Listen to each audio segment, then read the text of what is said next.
Welcome back from the break. और आपको मैंने एक चीज़ दिखानी है कि एक तो हमारा मौक़िफ़ है जिसमें हम कही जा रहे हैं कि बिन लादेन वहाँ थे या नहीं थे, या ये आज हलाक हुए हैं कि कुछ साल पहले हुए हैं। एक अमेरिकन मौक़िफ़ है और द इनसाइड स्टोरी कि असल में उस दिन हुआ क्या और ऑपरेशन कैसे कंडक्ट हुआ और प्रेसिडेंट ओबामा ने उसको खुद कैसे मॉनिटर किया। Watch now. सदर ओबामा हर हालत में उसामा की मौत की तस्दीक करना चाहते थे। इस वजह से उन्होंने मिसाइल हमले के बजाय फौजी कार्रवाई का फैसला किया। ऑपरेशन में हिस्सा लेने वाले फौजियों को खुसूसी तरबियत दी गई, ताहम उन्हें ये मालूम न था कि उनका हदफ उसामा बिन लादेन है। ये काम मुख्तलिफ तरीकों से सर अंजाम दिया जा सकता था, मगर फौज को तरबियत दी गई और उन्होंने ये काम करने की मुतअद्दिद बार मशक़ की। ऑपरेशन हफ्ते को सर अंजाम दिया जाना था, मगर खराब मौसम के बाइस उसे अगले रोज तक मुलतवी कर दिया गया। ऑपरेशन में 4 ब्लैक हॉक हेलीकॉप्टर्स ने हिस्सा लिया। 2 हेलीकॉप्टरों से फौजी उसामा की रहाइश गाह पर उतरे, जबकि 2 हेलीकॉप्टर और फौजी बैकअप पर रहे। ऑपरेशन में हिस्सा लेने वाले एक हेलीकॉप्टर को फनी खराबी के बाइस मकान में लैंड करना पड़ा। दूसरा हेलीकॉप्टर फनी खराबी के बायस उड़ नहीं सकता था, सो हमने प्लान बी इस्तेमाल किया। फौजी ने मकान में दाखिल होने की कोशिश की तो अंदर से फायरिंग शुरू कर दी गई। उसामा और उसका खानदान मकान की पहली और दूसरी मंजिल में मौजूद था। दरवाजे पर फौजियों और बिन लादेन के साथियों की लड़ाई हुई। इस दौरान कितनी गोलियां चली कुछ नहीं पता। कुछ देर लड़ाई के बाद बिलाखिर फौजियों ने बिन लादेन को 2 गोलियां मारकर हलाक कर दिया, जिसमें से एक गोली छाती और दूसरी सर में लगी।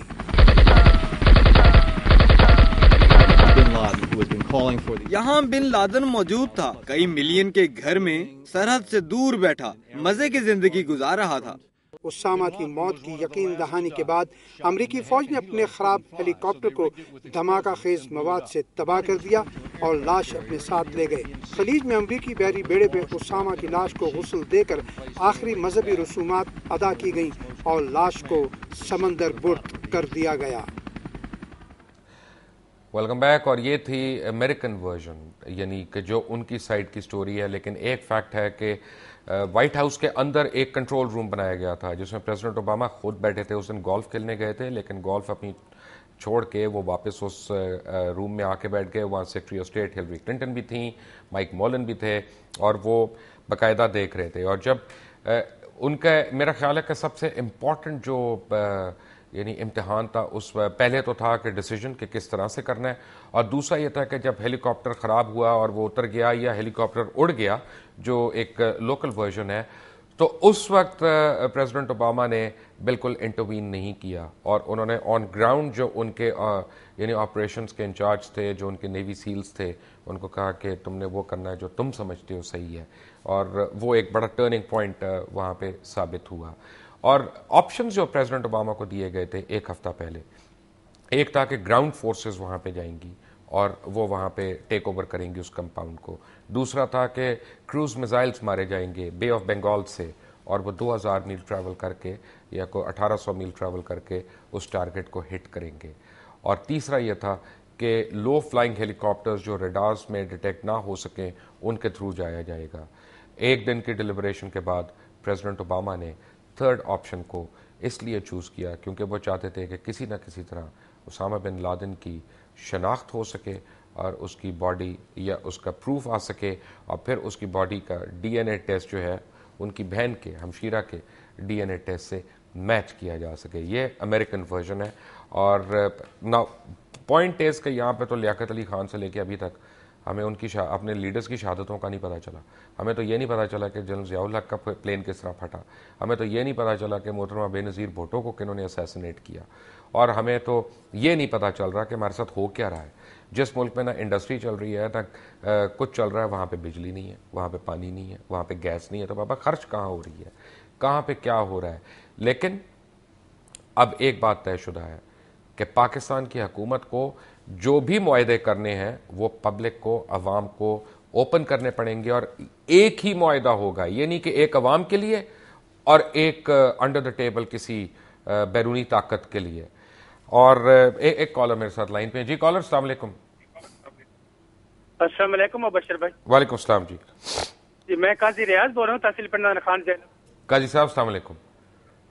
जी वालेकुम सर, पहले तो मुबारकबाद हो, खरी बात आप करते हैं, बड़ा प्रोग्राम आपका अच्छा होता है, थैंक यू, बहुत शुक्रिया।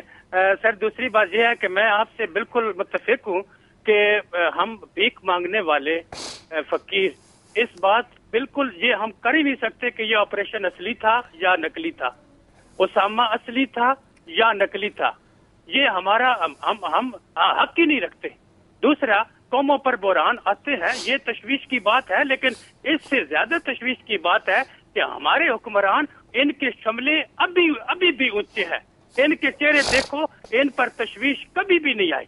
अब भी हमारे हुक्मरान अगर होश के नाखून ना लेंगे तो हमारी दास्तान तक होगी ना दास्तानों में। Thank you very much. Shahid Hafeez साहब अगले कॉलर हैं। शाहिद साहब अस्सलाम वालेकुम।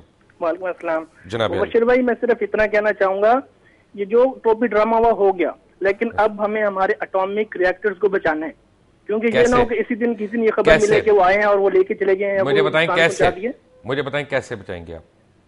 देखिए हमारी इंटेलिजेंस स्ट्रांग है उनसे। पता नहीं, मुझे ये बताएं कि आप 120 मील अंदर वो हेलीकॉप्टर्स पे आए हैं, कोई F-16 पे नहीं आए, F-14 पे नहीं आए, और वहां 40 मिनट का उन्होंने ऑपरेशन किया है। 40 मिनट के बाद वो वहां पे गए, वो हेलीकॉप्टर अपना छोड़ गए, वो कहते हैं हमने उड़ाया, हम कहते हैं रॉकेट लॉन्चर से गिरा, जो भी हेलीकॉप्टर वहां पे है वो पे आपकी BBC के मुताबिक आपकी लीडिंग इंटेलिजेंस एजेंसी ने माफी मांग ली है कि हमसे एक इंटेलिजेंस एरर हो गया और हमें नहीं मालूम था।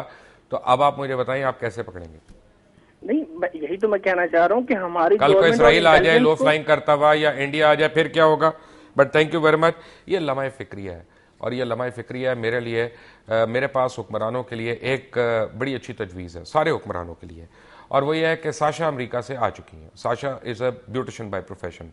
तो अब अगले फोटो सेशन भी इनको देना है, कल इनको बाहर भी निकलना है, आवाम के सामने मुस्कुराना भी है, तो मे बी अब एक अमेरिकन ब्यूटिशियन को ही एम्प्लॉय करें, ताकि उससे लुक्स बड़ी अच्छी हो जाएंगी और हम हंस हंस के बताएंगे कि अभी बड़ा अच्छा हो गया, हमने नहीं किया, किसी और ने कर दिया, लेकिन अच्छा हो गया। क्योंकि जब मेकअप भी अमेरिकन होगा, ब्यूटिशियन भी अमेरिकन होगी, तो आपकी शक्लें भी ज़्यादा अच्छी आएंगी। पता नहीं कब तक हम ये दोगली पॉलिसियों के साथ जिंदा रहेंगे। अल्लाह ताला इस मुल्क को और अवाम को अपनी हिफ्ज़ व अमान में रखे। अंटिल द नेक्स्ट टाइम, अल्लाह हाफ़िज़।